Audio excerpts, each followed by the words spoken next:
It's the most annoying time of the year.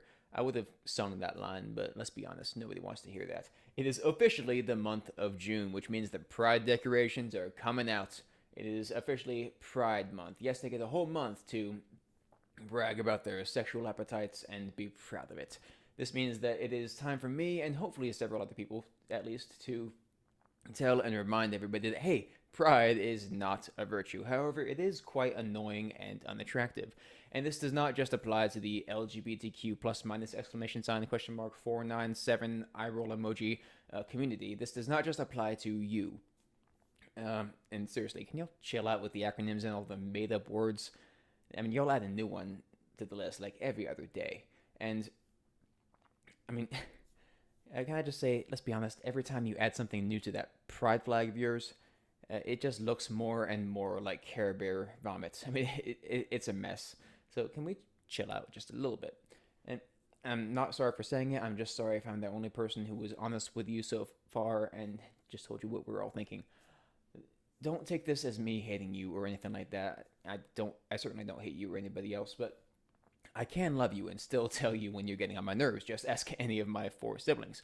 And I can definitely disagree with you and still love you. Just ask my wife. I'm Zach Lindquist, and this is Back to the Basics of Love.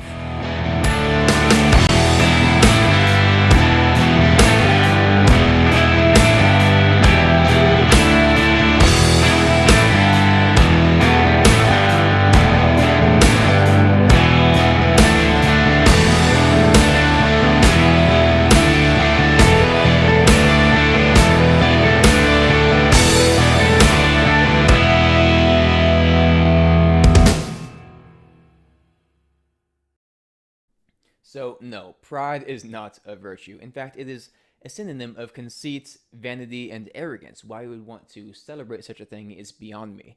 If you remember, pride was actually the first sin of mankind which led to our fall, and it was the vice of Lucifer when he was expelled from paradise. In both instances, pride itself led to both destruction and ugliness. Lucifer, once a beautiful and impressive angel, became a despicable devil, and man's sin of pride brought the destruction of sin into the world, tainting the beauty of creation. So, by its very nature, pride separates us from God and everything that is good, including love itself and anybody who may love us already. Pride has only the destructive power to separate, not to unify. It can bring about nothing good. It does not have that power. Thus, there is nothing good to be gained from indulging in it. By celebrating pride, you only separate yourself from other people, from truth, and from beauty, because frankly, there is nothing attractive about pride. There's nothing appealing about it. The only possible conclusion has always been to live in depravity and to be deprived of joy. Proverbs 11:2 tells us, "When pride comes, then comes disgrace, but with humility comes wisdom." When you take pride in yourself, when you endow yourself with laurels, you blind yourself to your own faults and internally elevate yourself above others, often making yourself look like an idiot in the process. I will be honest with you. Pride has always been the quickest path to destruction, as scripture tells us, no surprise there. And it is not often the most subtle path. So not only will your pride destroy you, but it will make sure that you have an audience while doing so. If you display yourself with pride and you advertise that, then you are putting on display and betraying to the entire world the worst things about yourself, the ugliest traits that you can possibly have. It's not until you reject pride and embrace humility that you can afford yourself this little thing called wisdom. You can see your own imperfections that way, and you can see that you're not necessarily the biggest deal, and you can see that it's not all about you in any case. This eliminates the narcissism factor that pride inevitably induces in you. Good thing too, because those are some ugly traits to have, that narcissism and that pride. Not a great combination. It's an irony of a sort, because you might think that pride and conceit can make you happier by giving you a better self-image. But really the opposite is true. In being more humble, you become more attractive. People take notice when pride is not at the forefront of your personality. People notice when you are a humble person, and that is attractive to them. People are drawn to you, it draws them to you. That in turn makes you a more confident person because people actually like you. What a concept, right? By rejecting pride, you become more charismatic and you were actually a joy to be around. Go figure. Pride distorts reality. That's the long and short of it. Humility is a bit more of a realistic lens. It allows us to see things as they really are. Through pride, we can only see ourselves, and we see through this kind of gyroscope. We might like what we see, but there's no substance to it. Humility is a bit more like a telescope, right? We see far more than just ourselves, and we can see things as they really are. Uh, there's more to it than that, of course, and it's not a perfect analogy, but that's the brief way of pointing out the vast difference between the two, the vast disconnect. Uh, the humble and generous man has never given enough charity by his own estimation, right? But the prideful and greedy man has given enough for a lifetime, no matter how little that might be.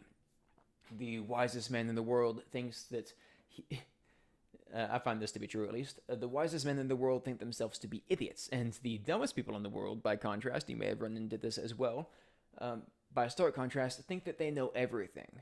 Right? They're pure geniuses through and through. They may never have read a book in their entire lives, but they scroll through social media all day and they see something and they have an opinion just immediately. And their opinion is always right. Yeah, they will never accept another possibility.